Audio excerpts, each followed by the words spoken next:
Saya merasa dipolitisasi dan dikriminalisasi dengan alat bukti yang cukup dan itu akan kita ungkapkan. Begitulah kalimat Petrus Fathlolon, Bupati Kabupaten Maluku Tenggara Barat periode 2017-2022 yang nomenklaturnya telah berubah menjadi Kabupaten Kepulauan Tanimbar sejak tahun 2019.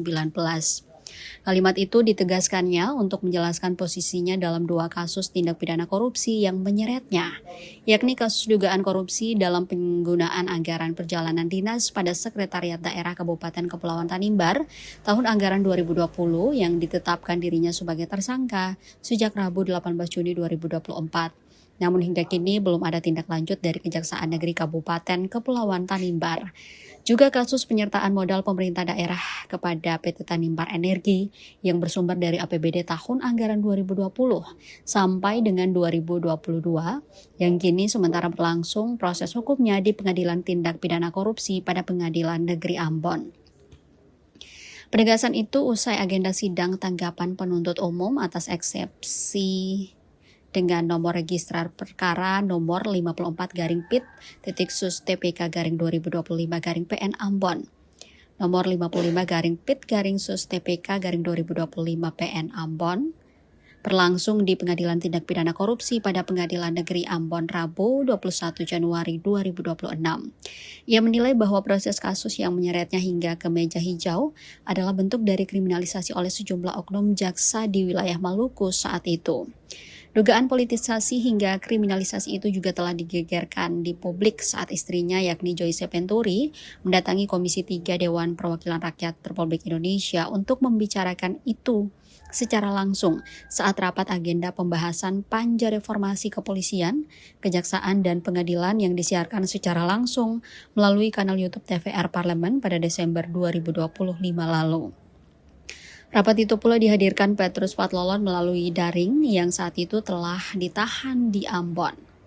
Di sana mereka memaparkan kronologi yang ia sebut sebagai dugaan pemerasan, politisasi, dan kriminalisasi oleh oknum kejaksaan di Maluku kepada Petrus disertai dengan beberapa alat bukti lainnya. Ia pun dalam sidang perkara dugaan korupsi penyertaan modal pada PT Tanimbar Energi ini menegaskan akan membuka kembali. Ia berharap eksepsi atau nota perlawanan yang dilayangkan atas dakwaan JPU Kejaksaan Negeri Kabupaten Kepulauan Tanimbar, majelis hakim dapat menerimanya. Namun jika diteruskan hingga ke tahap pembuktian, ia akan membuka tindakan oknum-oknum jaksa yang diduga melakukan pemerasan dengan menggunakan senjata penegakan hukum. Diketahui sebelumnya dari agenda Panja Reformasi Kepolisian, Kejaksaan, dan Pengadilan yang diagendakan Komisi 3 DPR RI, istri Petrus membahas bundal dokumen, rekaman video, tangkapan layar percakapan WhatsApp, serta rekaman CCTV dari hotel tempat yang diduga menjadi pertemuan suaminya dengan sejumlah pejabat kejaksaan. Dokumen-dokumen itu diklaim sebagai bukti pendukung atas tindak pemerasan sebelum suaminya ditetapkan sebagai tersangka kasus SPPD fiktif pada Juli 2024. Di depan anggota DPR RI, Joyce Penturi dengan tegas menegaskan bahwa penetapan tersangka terhadap Petrus tidak berjalan sesuai dengan prosedur dan terindikasi memiliki motif politik menjelang Pilkada 2024 saat itu.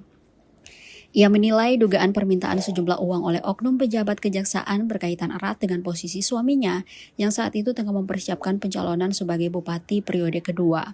Joyce menyebut pertemuan-pertemuan yang melibatkan pejabat kejaksaan mulai dari Kejari Tanimbar hingga pejabat di Kejaksaan Tinggi Maluku yang disebut namanya secara terang-terangan.